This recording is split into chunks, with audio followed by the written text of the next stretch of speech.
আসসালামু আলাইকুম।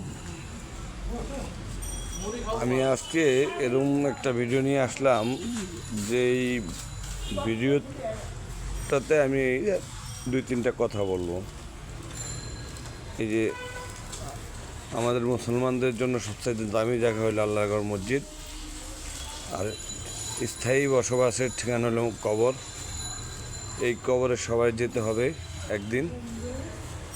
এই কবরে যারা যারা যেতে হবে বিশ্বাস করেন, তারা আমার এই পেজটাতে লাইক শেয়ার কমেন্ট করবে।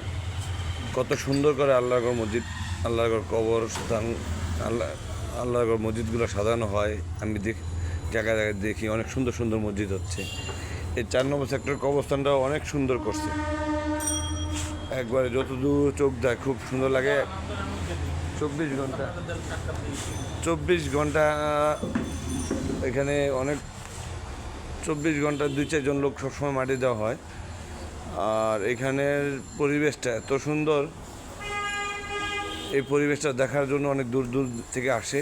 এইভাবে বাংলাদেশে যদি সরকারি যত অবস্থানগুলো আছে, যদি সরকার যদি এইভাবে করে দেয় পরিবেশ, ইনশাল্লাহ একদিন আমরাও এই সৌদি আরবের চেয়ে অনেক ভালো কিছু মুসলিম কান্ট্রি হিসেবে আমরা দাঁড়াতে পারবো। যারা যারা কারা এই কবরের ভিতরে যেতে হবে চিন্তা ভাবনা করেন, তারা ইনশাল্লাহ আমার এই ভিডিওটা দেখে লাইক শেয়ার কমেন্ট করবেন। আমি আমার স্থায়ী ঠিকানা কবরস্থান, আমি এটা মনে করে আজকে এই ভিডিওটা দিলাম। আপনারা কি মনে করেন কি না এটা আপনাদের স্থায়ী ঠিকানা?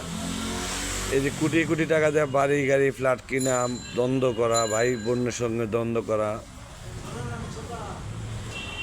এই দ্বন্দ্ব কি স্থায়ী না অস্থায়ী?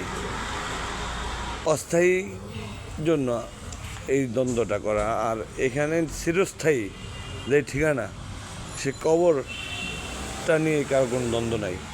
এখানে যেতে হবে সবারই, এই কবরে একদিন শুইতে হবে সবারই। এটা একবারে কিয়ামতের আগ পর্যন্ত এটা বহাল থাকবে। আর যারা যারা মনে করে যে আমি মরব না, তারাই মনে করেন যে সম্পদ নিয়ে ঝগড়াঝাটি মারামারি কেস কামারি করে। তারা চিরকাল ফেরাউনের মতো বেঁচে থাকবে, এই চিন্তা ভাবনা যারা করে, তারাই মনে করে যে আমরা ফেরাউনের মতো বেঁচে থাকবো। তারা তাদেরকে ফেরাউন দাবি করে না, কিন্তু মনে মনে ভাবে যে আমি আজীবন বেঁচে থাকবো, আমার এই সম্পদ দরকার, এই সুন্দর সম্পদটা আমার দরকার, আমি ওরা ঠকে এটা নিব। এই মন মানসিকতা চেঞ্জ করে চিরস্থায়ী ঠিকানা, স্থায়ী যে ঠিকানা কবর, 3.5 হাত মাটি, এটা নিয়ে আমরা যদি চিন্তা করি, আমাদের মন মানসিকতা একেবারে ফ্রেশ হবে ইনশাল্লাহ।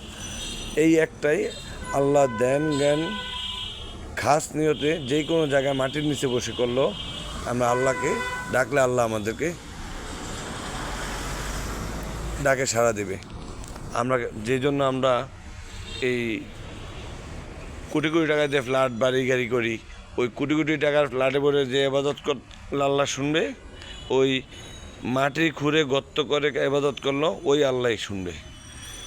তা আমি মনে করি ওই 1000 কোটি টাকার বাড়ির চাইতে নির্জন নিরস্তন একা একা আল্লাহকে ডাকো, নিরিবিলি বসে আল্লাহকে ডাকো, তোমার মন মানসিকতা 100% পরিবর্তন হবে।